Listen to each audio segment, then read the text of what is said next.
Kebiasaan anak Indonesia hebat. Ada yang tahu nggak sih kebiasaan anak Indonesia hebat itu apa aja? Ayah.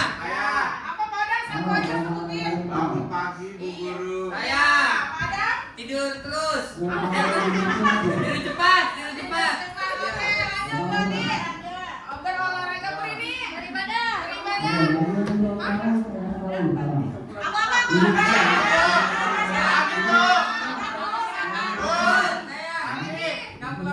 Belajar setiap saat.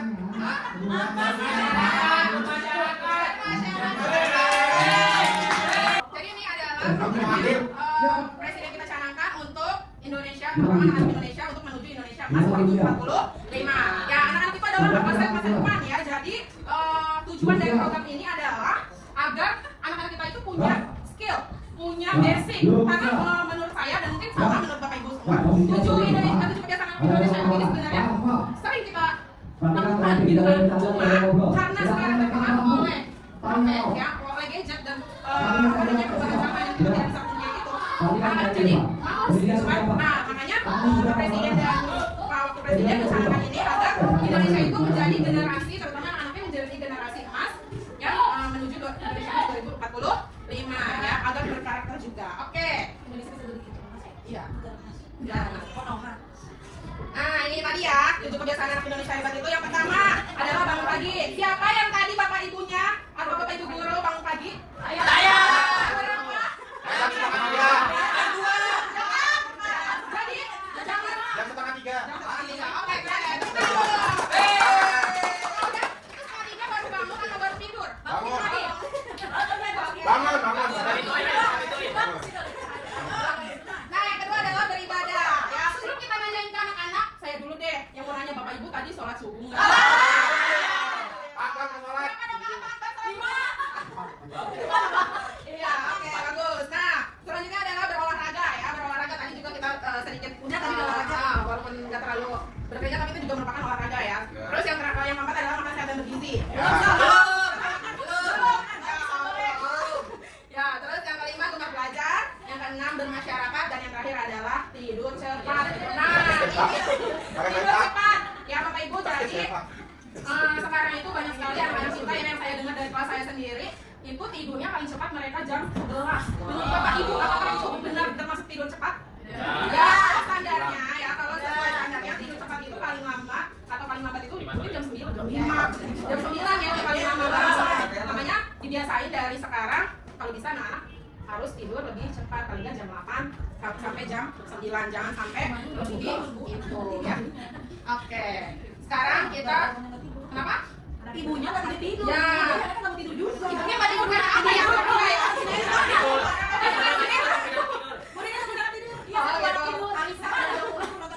Iya. Ya makanya nanti kita akan bersama-sama diskusi juga ya. Nanti saya akan membagikan Bapak Ibu membagi diskusi gimana sih caranya agar kita ini bisa sebelum kita ke anak kita dulu nih ya, yang punya cara untuk menerapkan 7 kebiasaan anak Indonesia hebat ini gitu, ya. Oke. Nah, ini ada kebiasaan anak Indonesia hebat. Bisa nggak Bapak Ibu? Bisa. Ya, ini ya, aku contoh dulu. Pagi beribadah olahraga, belajar makan sehat dan bergizi. Ayo bermasyarakat, tak lupa tidur cepat. Aku adalah anak Indonesia hebat. Bisa Bapak Ibu? Iya. Satu, dua, tiga. Bangun pagi beribadah olahraga, bergizi. Ayo bermasyarakat, tak lupa tidur cepat. Aku adalah anak Indonesia hebat. Daripada olahraga, belajar makan sehat dan bergizi. Itu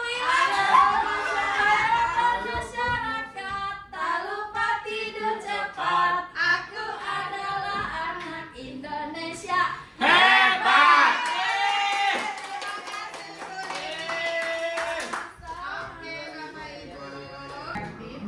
Yang tidak melaksanakan 7 kebiasaan dimasukkan ke barang pendidikan. Kang Dedi.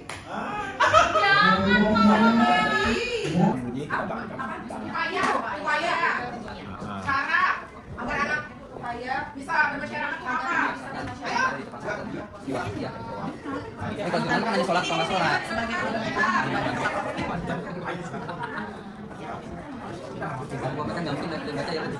Belajar yang menyenangkan, Bar. Iya. Ya, gua belajar ya. Bagaimana sholat? Nih. Nih, Bu. Ya, oke. Upayanya Ada juga menjadikan belajar sebagai petualangan, apresiasi dan motivasi.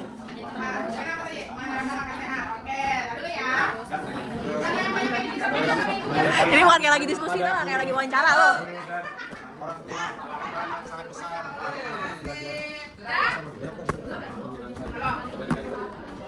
Guru, Bu tidur cepat Bu. Dari 7 kebiasaan anak Indonesia hebat, saya dan Utara akan menjelaskan nomor Bangun pagi. 1 mulai bangun pagi. Menurut kami berdua, caranya yaitu setel alarm yang kencang saat waktu subuh, Alarm yang Jawa itu ya. HP didekatkan ke tempat tidur sambil membangunkan anak secara mekanis. Yang sound yang gede banget. Kemudian kita bangunkan siswa dengan ditepuk badannya dengan cara yang ramah. Terakhir, memberikan apresiasi positif jika anak bangun sendiri tanpa alarm. Terima kasih.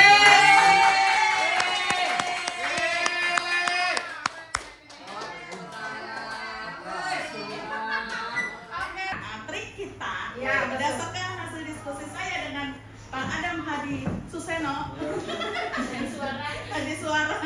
Yang pertama, ketika ada pertemuan orang tua siswa, maka kita mengajak. Pertama, kita harus tahu manfaat besar olahraga dulu ya. Yaitu membuat motivasi. Dan kedua, ciptakan suasananya, vibes-nya. Misalnya supaya lebih dapat ya vibes-nya, bisa ke feelingnya dapat ke GBK atau ke Monas. Oh, atau ke gitu. Monas. Lalu jadikan sebagai aktivitas rutin ya, atau konsisten. Meskipun lebih baik 5 menit tapi konsisten daripada 1 jam hanya seminggu sekali. Oh. Dengerin Mas.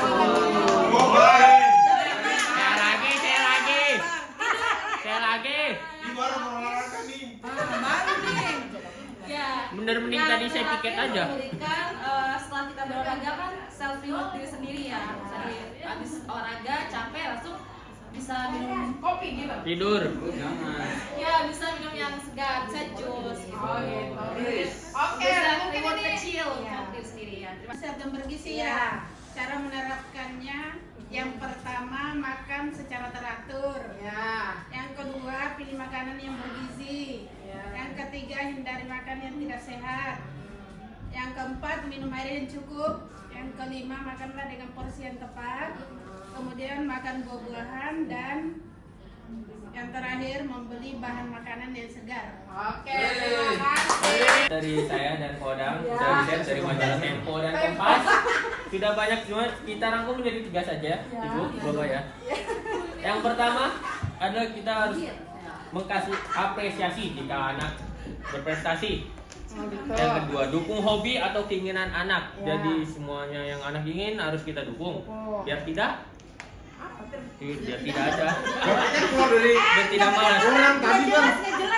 Dan yang ketiga, jadikan belajar itu menjadi menyenangkan. Jadi tidak melulu harus di dalam ruangan kamar, bisa di hutan. Dan belajar di kamar. Bisa di alam. Oke, terima kasih. Yang nulis saya yang mikir, saya yang baca. Diborong. Dari kelompok kami Bermasyarakat. tentang bermasyarakat. Ya. Upaya agar anak bisa bermasyarakat dengan baik sesuai dengan kebiasaan anak Indonesia hebat, yaitu mengikut sertakan anak dalam berbagai kegiatan di lingkungan rumah dan sekitar, seperti mengikuti les atau bimbel. Contohnya di sini kayak Jalpa gitu ya. Ikut sertakan les. Ya, Jaira itu. Jaira juga. SD. Kemudian bermain dengan teman sebaya yang ada di lingkungan rumah, sekolah, serta mengikuti kerja bakti yang ringan-ringan di lingkungan rumah serta sekolah. Ya. Itu dari kelompok kami, terima kasih. Ya, Kan diskusi saya bersama Bu Desi tentang upaya tidur cepat ini cocok buat saya sepertinya ya. Jadi untuk siswa itu yang pertama kita kasih tahu dulu manfaat tidur cepat itu apa ya. Secara fisik itu bisa untuk ketika kita tidur nyenyak itu melepaskan hormon pertumbuhan. Jadi nanti dia akan lebih baik lagi. Udah gitu ada staminanya juga akan lebih bagus dan juga imunnya juga akan meningkat. Nah secara mental juga ada, itu akan mengurangi kecemasan seperti gangguan perilaku dan depresi. Jadi buat yang pura-pura tidur cepat contohnya. Nah, apa aja sih yang harus kita terapkan? Yang pertama untuk siswa ya biasanya kita sounding ke orang tua, mama tolong ya gitu, menerapkan jadwal tidur yang konsisten. Jadi kita harus tegas sebagai orang tua, misalnya tidurnya setiap jam 9 ya jam 9 anak harus sudah tidur. Yang kedua membuatkan rutinitas tidur malam yang menenangkan. Contohnya boleh mandi air hangat kalau malam. Jadi kan dalam kondisi bersiap. Terus mamanya juga boleh atau papanya boleh membacakan buku cerita atau dongeng. Jadi kan anak lebih rileks. Selanjutnya iya, mendengarkan musik-musik yang lembut boleh juga. Setelah itu pastikan anak cukup beraktivitas di siang hari. Jadi anaknya tuh harus bergerak. Jadi dia kan lelah, jadi nanti dia tidurnya akan nyenyak ya. Setelah itu kita juga harus memberikan apresiasi nih, anak kita sudah tidur cepat, kita berikan pujian ya Bu Desi ya. Biar anak terus seperti itu. Begitu. Keren, terima kasih. AI-nya bang. Beberapa kelompok membahas tentang manfaat. Baik, saya akan di sini akan menyampaikan manfaatnya ya. Nah, bangun pagi, benar ya, manfaatnya di sini adalah meningkatkan kedisiplinan ya. Lalu kemampuan mengelola waktu. Jadi dia udah tahu tuh kalau misalkan bangunnya jam segitu pasti bakal terus jam segitu ya. Jadi pengelolaan waktunya pasti akan baik. Lalu mengendalikan diri, keseimbangan jiwa dan raga, dan yang pastinya mendukung kesuksesan. Karena ada ya pepatah zaman dulu mungkin Bapak Ibu pernah dengar, kalau bangun siang jadinya nggak tahu. Walaupun itu mitos atau fakta saya juga nggak tahu, tapi intinya itu ada benarnya juga memang. Kalau kita bangun bangun siang, badan capek nggak sih? Kalau saya sendiri capek gitu. Enggak. Oh. Oke, lanjut. Yang kedua adalah beribadah. Nah, beribadah. Kita tahu beribadah ini memang tidak bisa dipaksakan karena itu adalah urusan diri sendiri sama Tuhan Yang Maha Esa gitu kan. Tapi di kebiasaan 7 anak Indonesia hebat ini ada salah satunya beribadah yang memang kita sebagai muslim itu kewajiban kita adalah beribadah gitu ya. Jadi ya dibilang mau nggak mau ya harus mau gitu, karena kalau misalkan kita nggak terima atau tidak gitu kan yang tahu hanya Allah Subhanahu Wa Taala. Tapi sebagai muslim yang baik, sebagai muslim yang solehah ya, alangkah baiknya Boleh jangan disebut. kita berdoa beribadah ya gitu. Lalu yang terakhir yang selanjutnya meningkatkan kebersamaan dan solidaritas, lalu meningkatkan diri secara berkelanjutan. Nah ini berolahraga udah pasti, udah tahu, menjaga kesehatan fisik dan mental udah pastinya, lalu kebugaran tubuh. Lanjut. Nah kesehatan bergizi manfaatnya udah pasti menjaga kesehatan baik fisik ya, investasi jangka panjang juga ya. Kalau badan kita dari dari mudanya sehat, insya Allah kedepannya juga sehat gitu. Lalu tukar belajar, pengembangan diri, lalu meningkatkan kreativitas dan imajinasi ya, dan belajar juga membentuk rendahan hati Bapak Ibu. Wajib belajar itu semakin tinggi ya, semakin berisi, semakin merunduk, bukan semakin ada ilmunya makin menjatuhkan orang lain, bukan.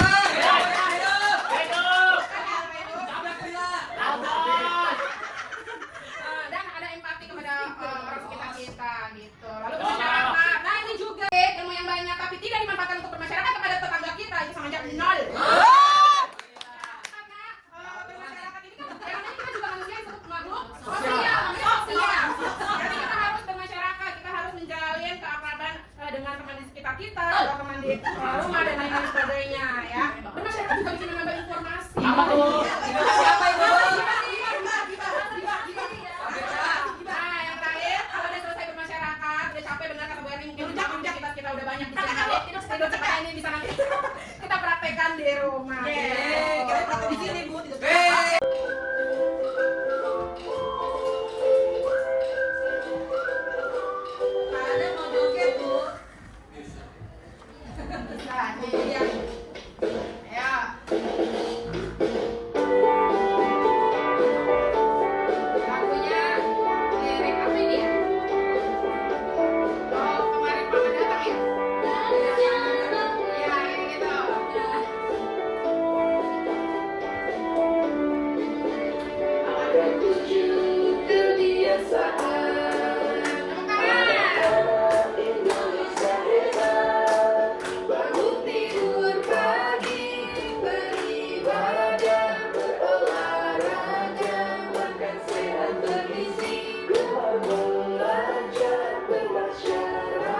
anak-anak, semoga kita sebagai guru, terutama khususnya di Cilincing 07, mudah-mudahan kita menjadi guru yang bisa menerapkan 7 kebiasaan anak Indonesia hebat ini ya kepada anak-anak murid kita, agar anak-anak murid kita kelak di masa depan menjadi generasi yang mempunyai etika, mempunyai moral, mempunyai budi pekerti, dan juga kebiasaan yang baik untuk hidupnya kelak ya di masa depan. Oke, mungkin itu saja.